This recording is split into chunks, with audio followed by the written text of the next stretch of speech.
Africa की तपती धरती पर एक हफ्ते से कीचड़ में फंसी मछलियां और दूसरे जलीय जीव आखिरकार राहत की सांस लेने वाले थे। जैसे ही ऊपर से ताजा पानी बहकर आया, सूखी और फटी हुई जमीन में फिर से जान लौटने लगी। कई महीनों से चल रहे भयंकर सूखे के बाद आखिरकार अफ्रीका का लंबा शुष्क मौसम खत्म होने लगा। ठंडे और साफ पानी की धाराएं धीरे धीरे सूखी धरती पर फैलने लगीं। प्यास से तड़प रही जमीन ने इस पानी को ऐसे सोखा जैसे उसे नई जिंदगी मिल गई हो। जैसे जैसे पानी आगे बढ़ता गया, रेत और मिट्टी के नीचे छिपी हुई कई जिंदगियां जागने लगीं। लंबे समय से रेत में दबे जीव बाहर निकल आए। ऊपर की तरफ से मछलियों के झुंड बहते हुए आने लगे और छोटे छोटे गड्ढों तथा जल भराव वाले इलाकों में फैल गए। धीरे धीरे ये सभी छोटे जलाशय आपस में मिलकर एक विशाल दलदली क्षेत्र में बदल गए। इसके साथ ही प्रकृति का एक नया उत्सव शुरू हो गया। मीठे पानी की वजह से घास तेजी से उगने लगी, रंग बिरंगे जंगली फूल खिल उठे और कुछ ही हफ्तों में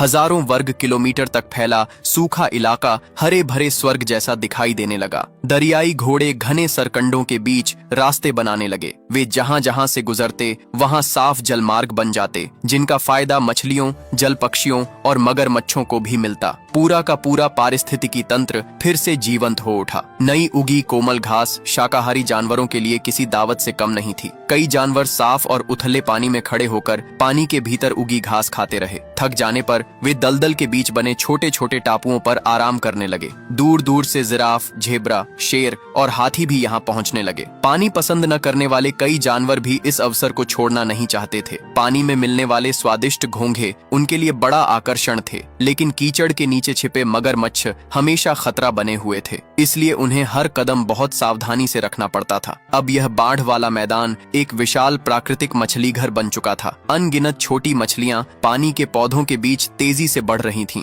लेकिन अफ्रीका का जंगल कभी पूरी तरह शांत नहीं रहता। मछलियों की भरमार देखकर असंख्य जल पक्षी भी यहाँ उतरने लगे और इस बाढ़ से मिले उपहार का भरपूर फायदा उठाने लगे। ओकावांगो डेल्टा में न तो कोई बड़ी झील है और न ही समुद्र तक जाने वाला कोई रास्ता, इसलिए यह सारा पानी कुछ महीनों बाद तेज धूप में धीरे धीरे भाप बनकर उड़ जाएगा। यहाँ रहने वाले सभी जीवों को हर साल सूखे और बाढ़ के इसी चक्र के साथ जीना पड़ता है। लेकिन जब उत्तर दिशा में फिर से बारिश होगी तो नई बाढ़ का पानी एक बार फिर दक्षिण की ओर आएगा और इस धरती पर जीवन की नई उम्मीद लेकर लौटेगा।